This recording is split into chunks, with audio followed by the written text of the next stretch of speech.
vais parler à nos âmes.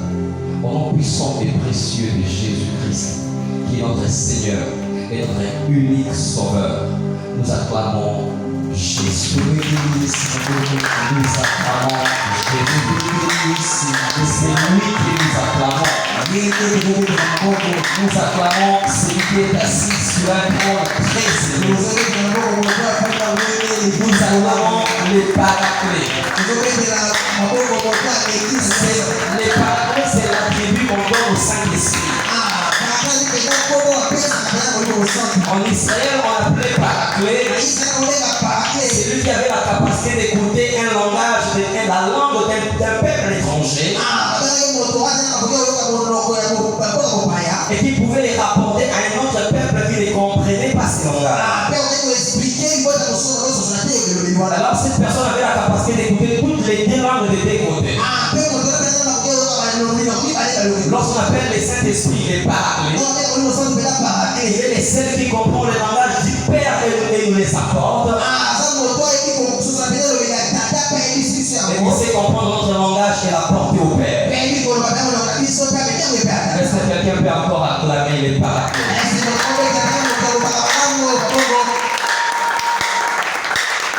Alléluia. Meilleur vœu à tout le monde.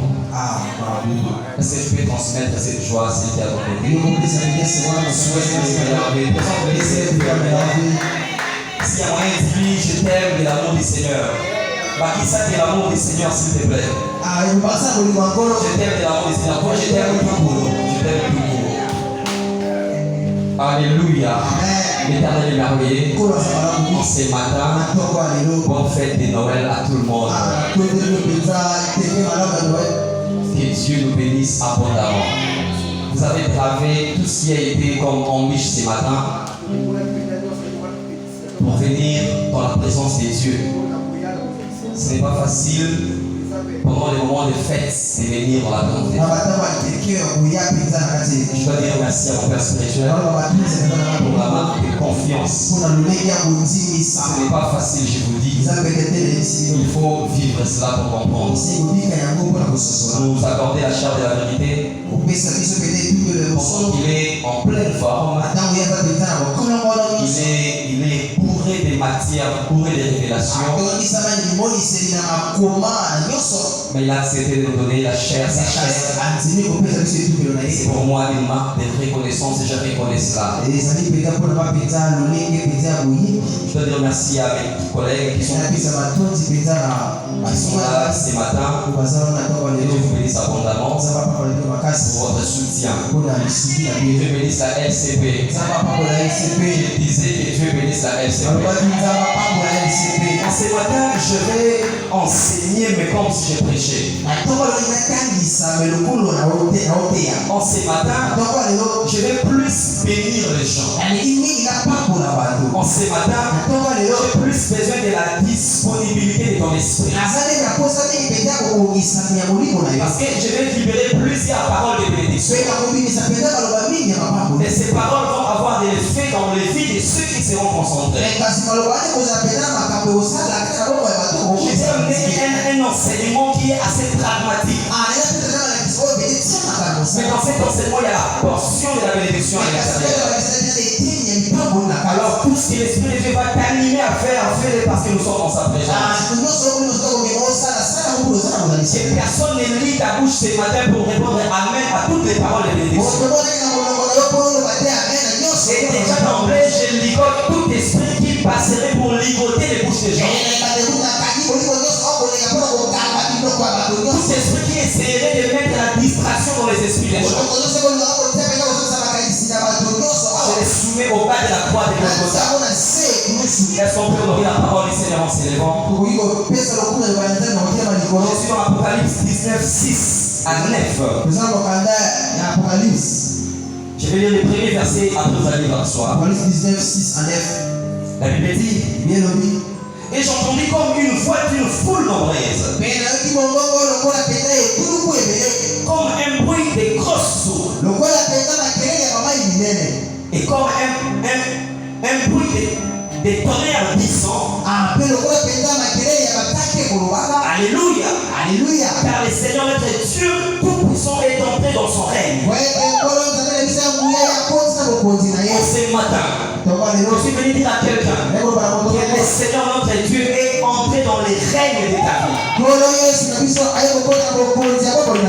personne de rien ne t'intimide.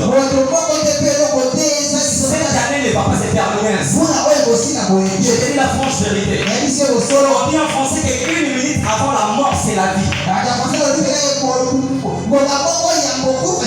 Une semaine avant 2023, c'est encore 2022. Si l'Éternel t'avait promis des choses dans 2022, tu vas les toucher même si nous sommes à une semaine. Je ne sais pas ce qui est écrit dans ta Bible. Dans la Bible, il est écrit toutes les paroles que l'Éternel prononça sur Israël, toutes s'accomplirent. Rien tel ne resta sans effet. L'Éternel a accompli ses paroles dans ta vie au nom de Jésus. Assieds-toi en acclamant les seigneurs.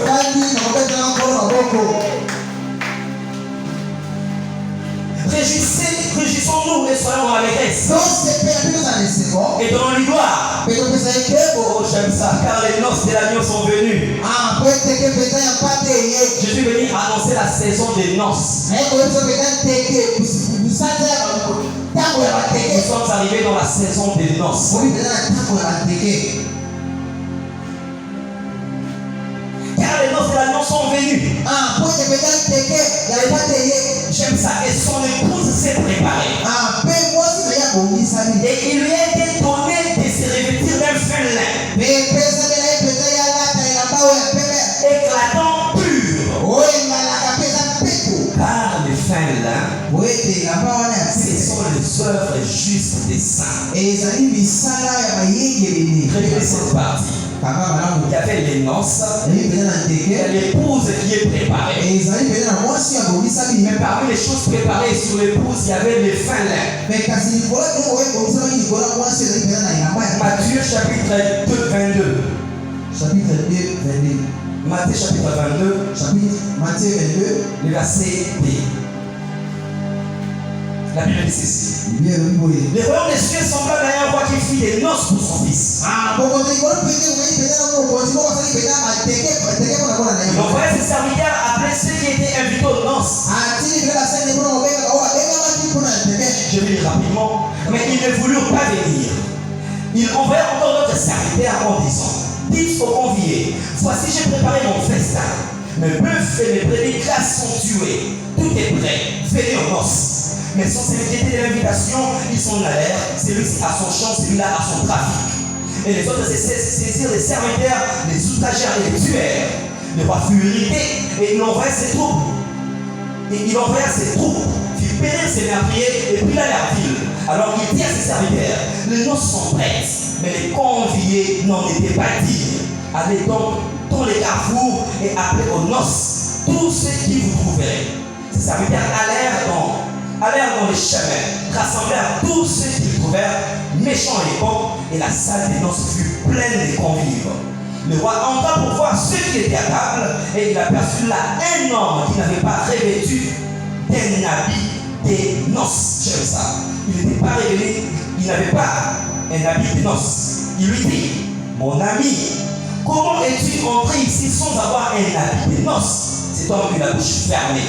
Alors le roi dit à ses serviteurs: liez-lui les pieds et les mains et jetez dans les ténèbres du dehors où il y aura des pleurs et des grincements des dents. Est-ce que tu peux prier pour la parole de ce matin? Dis à Dieu: Seigneur, parlez-moi.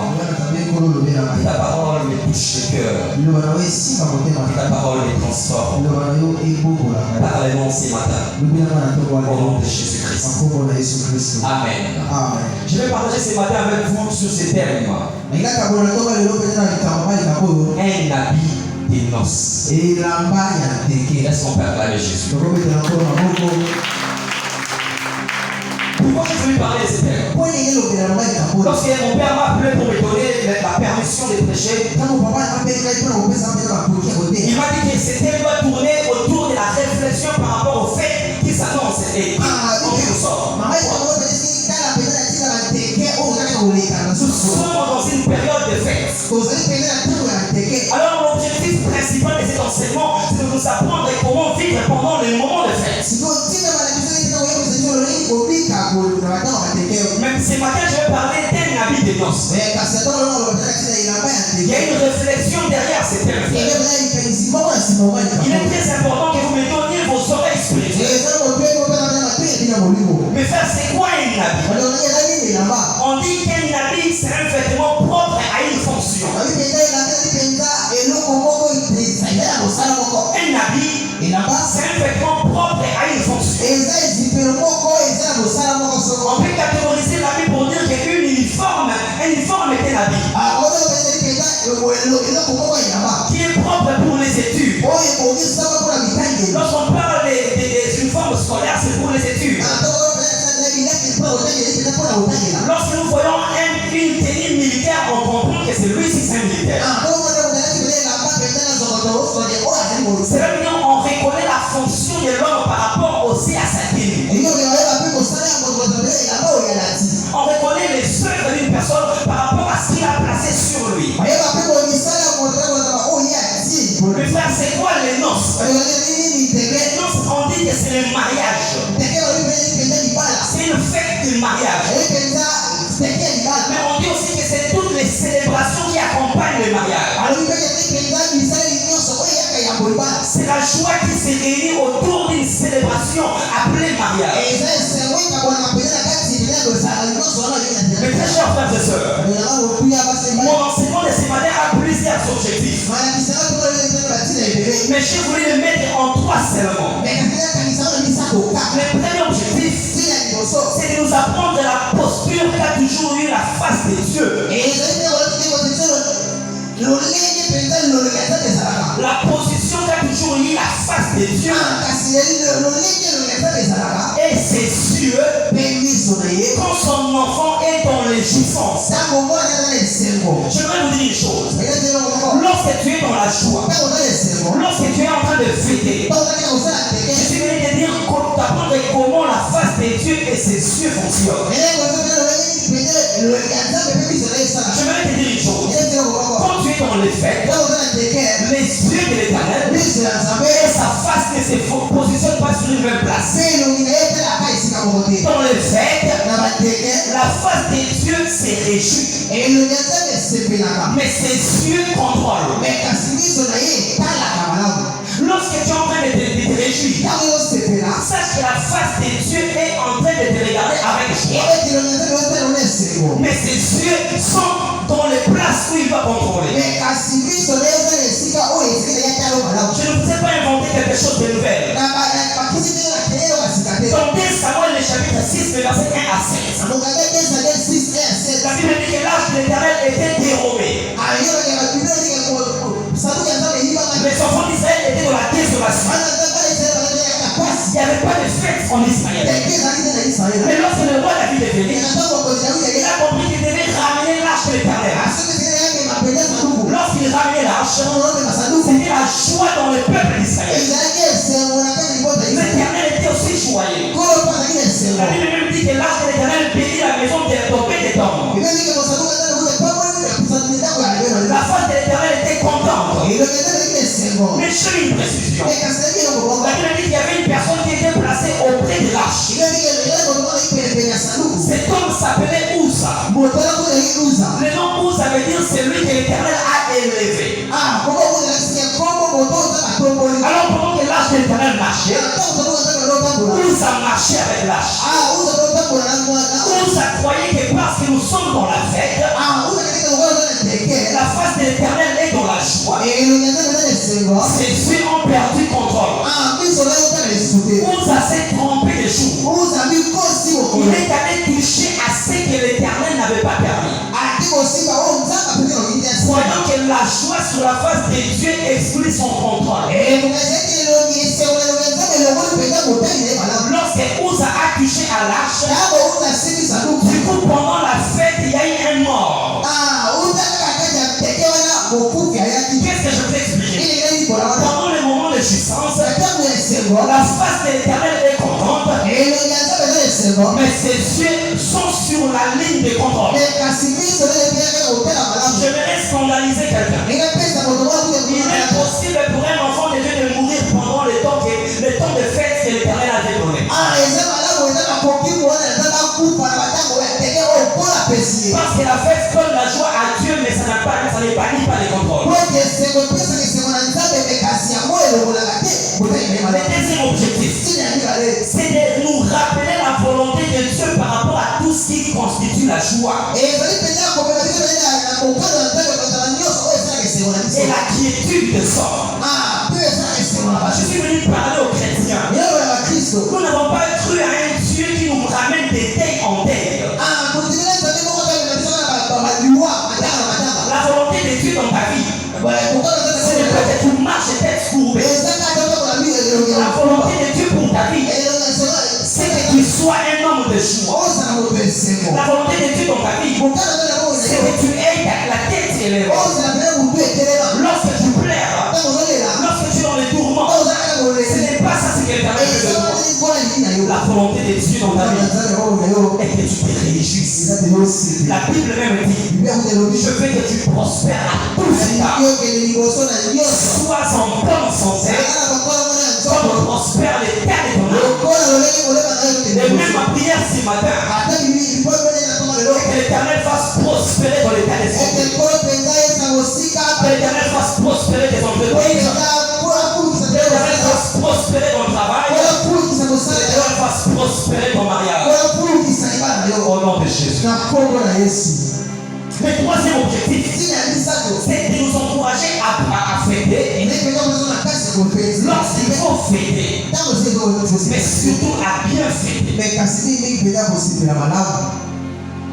Est-ce qu'on peut aussi bien fêter? Et c'est possible de bien fêter. Mes frères et sœurs, je vais vous parler des 4 vérités. Je ne traîne pas. 4 vérités sur la vie. Comme vous allez le constater, mon problème ce matin n'est pas les noces. Pourquoi? Parce que les noces viendront. Mon problème, c'est la chose qui ne viendra pas. C'est que nous devons nous produire. Bonne année. Elle vient. Noël, elle est là. Ce sont les noces. Alors ce n'est pas ça mon problème.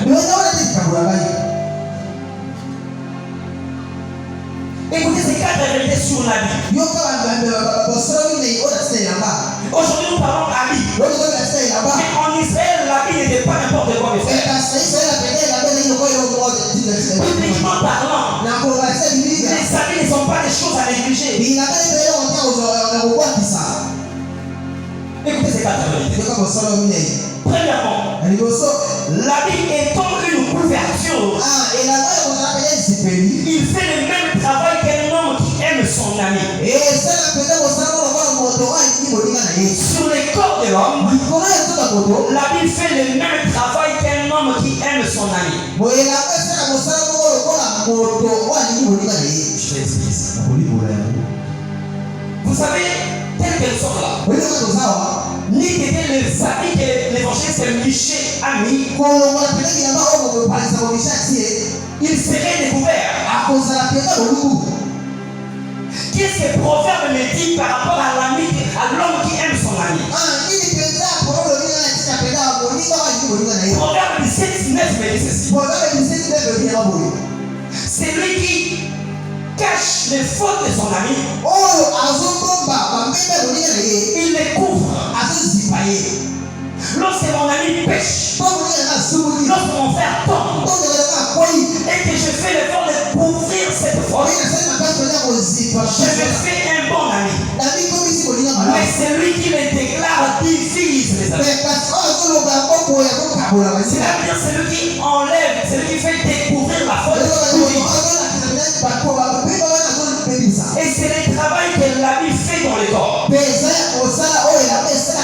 La vie au corps vient couvrir la nudité. Donc Genèse 2:25. La Bible dit que l'homme et la femme étaient tous tenus et ils n'en avaient pas honte. Pourquoi? Parce qu'il n'y avait pas la faute. Il n'y avait pas de péché. Il n'y avait pas de problème. C'est pourquoi ils étaient nus sans savoir honte. Mais dans Genèse 3, l'Éternel est venu comme nos jours d'autrefois. Il a posé la même question. Adam, où es-tu? Je me cache. Pourquoi tu te caches? Parce que je suis nu. L'Éternel a compris qu'il a fauté. Comment tu t'es retrouvé nu? Où sont passés tes amis? La faute m'a fait découvrir. Dans le 21e verset, la Bible dit que l'Éternel cousit les habits avec la peau. L'Éternel a compris que la faute a fait découvrir la honte.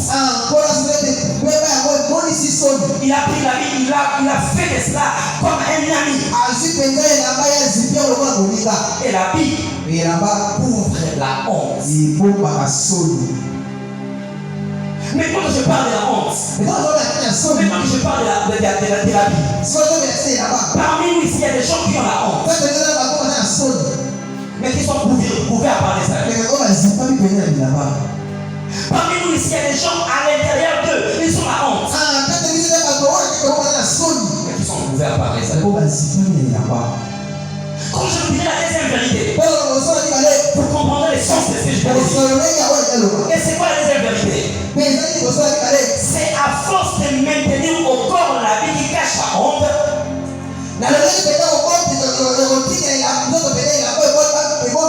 qu'on aura la révélation de la direction de notre transformation. Plus tu maintiens la vie qui cache ta honte, plus tu rencontreras la direction de ta transformation. En ce matin, il y a des ceux qui ont la honte en eux. Je vais vous mentionner quelqu'un de la Bible. Après, vous allez comprendre. Dans le livre des Rois, chapitre 5, il y avait un homme. La Bible dit qu'il bénéficiait des éloges. Il était un homme élevé dans l'armée. Il s'appelait Naaman. Naaman avait à l'intérieur de lui la lèpre. Mais il avait les habits qui couvraient sa lèpre. On pouvait regarder Naaman, croire que c'est un homme heureux. Mais Naaman n'était pas un homme heureux. Il avait à l'intérieur de lui la lèpre. Comme ce matin. Moi aussi. Je vais venir ici. Tu es en train de danser. Tu es en train de chanter. Qui peut savoir que ton cœur a la lèpre? Qui peut savoir qu'à l'intérieur de toi il y a des problèmes? Qui peut savoir qu'il y a la honte à l'intérieur de toi? Qui peut savoir qu'à de temps en temps tu as besoin d'aller te cacher? Parce que la faute, le péché de cet homme, ça ne te permet pas d'être content. Quand tu penses à cet événement, tu as besoin de fuir les cartes. Quand tu penses à ta honte, tu as besoin de disparaître. Naaman aussi avait la lèpre. Mais quand il venait au boulot, les subalternes croyaient que notre chef était en son dé. Qui pouvait enlever la veste de Naaman pour voir combien il était en train de pourrir la lèpre? En ce matin, il y a des gens qui sont en train de pourrir à l'intérieur.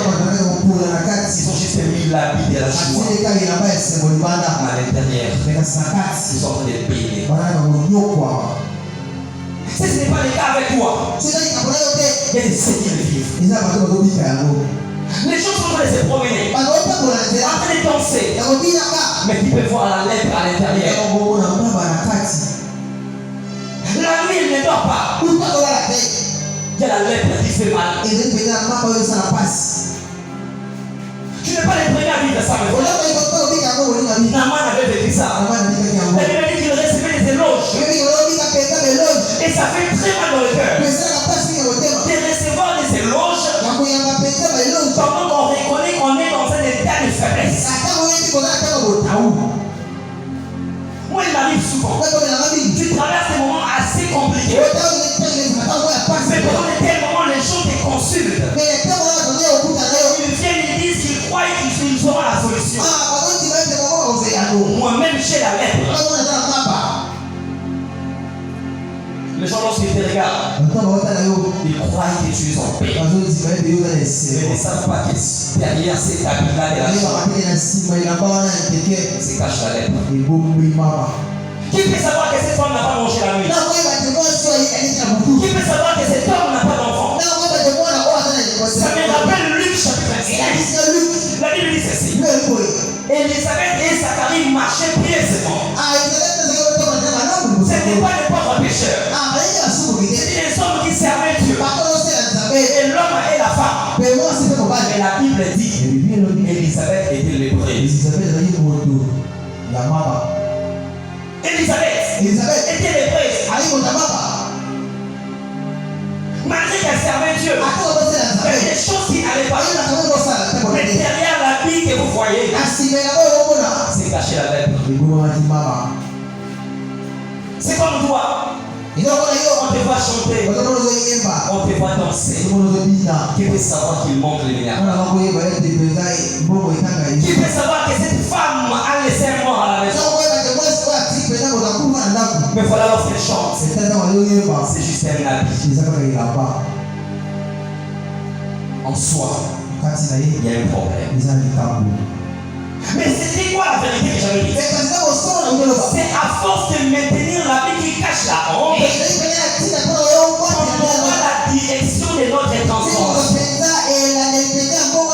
Naaman était lépreux. En principe, un homme qui avait la lèpre devait rester chez lui. Il devait être mis à l'écart parce qu'il était impur. Mais bizarrement, Naaman qui était lépreux était dans le palais du roi. Il a bravé la honte. Il s'est dit, j'irai au boulot. Je vais mettre les habits. C'est dans le palais royal que je croiserai la fille qui va me montrer le prophète d'Israël. Je vais venir dire à une femme, même si tu as la lèpre à l'intérieur de toi, n'arrête jamais de danser avec joie. C'est en dansant avec joie que Dieu va te révéler. C'est en maintenant la posture de la joie. Et tu vas croiser la petite fille qui va te dire que le prophète est là-bas. Je vais dire à Bartimée, je sais que tu as un problème de yeux, mais ne reste pas chez toi. Va dans la rue, brave la peur. C'est après que tu vas croiser la direction de la transformation. La Bible dit, malgré que Zacharie manquait d'enfants, un jour il était choisi pour aller offrir et il est allé offrir. Continue à travailler pour Dieu. Malgré la honte de ta famille, un jour, Ruth, tu viendras pour glaner comme au jour d'autrefois. Tu viendras faire la même chose que tu as toujours fait. Mais le jour là sera exceptionnel. Et Dieu va te visiter. Acclame le Seigneur.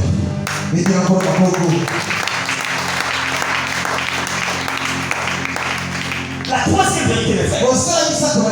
La bénédiction du Père Isaac sur ses fils est donnée par rapport à ce qu'ils sont. Le Père Isaac ne bénit pas ses fils par rapport à ce qu'ils sont lorsqu'ils voient. Il bénit par rapport à ce qu'ils sont lorsqu'ils touchent. J'aimerais dire à quelqu'un, il y a certaines bénédictions que tu auras auprès de Dieu, non pas parce que l'Éternel t'a vu, mais non parce qu'il t'a senti. Parlant de la sensation, je parle de matériel. Lorsque Jacob était devant son père, la Bible dit qu'au jour de la naissance, Jacob n'avait pas de poils. C'est Ésaü qui avait des poils. Son corps était couvert d'habits. Lorsque son père devait mourir, son père dit à son fils, va aller chercher du gibier. Je vais manger, je vais te bénir. Mais lorsqu'Ésaü est parti, la mère a entendu. Maman elle est créée des magouilles. Et Jacob lui posa la question. Maman, et si papa m'est touché et il descend, et qu'il arrive qu'il descend par la peau. La mère lui dit, je vais créer un habit. Parce que ton père, dans l'état où il est, il va venir non pas par rapport à ce qu'il verra, mais par rapport à ce qu'il touchera. Je vais dire à quelqu'un, ne perds pas tes habits. Les jours où le père va vouloir venir, il va toucher.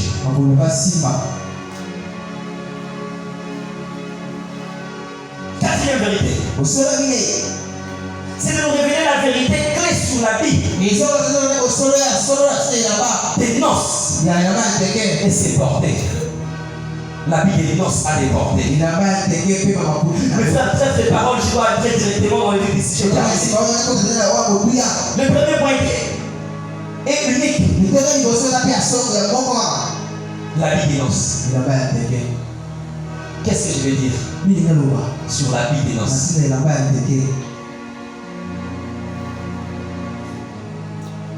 Mes frères, c'est quoi cette année par rapport au thème? Quand je parle de la vie des noces, de la vie des fêtes, étant chrétien de la nouvelle alliance, je parle de quoi?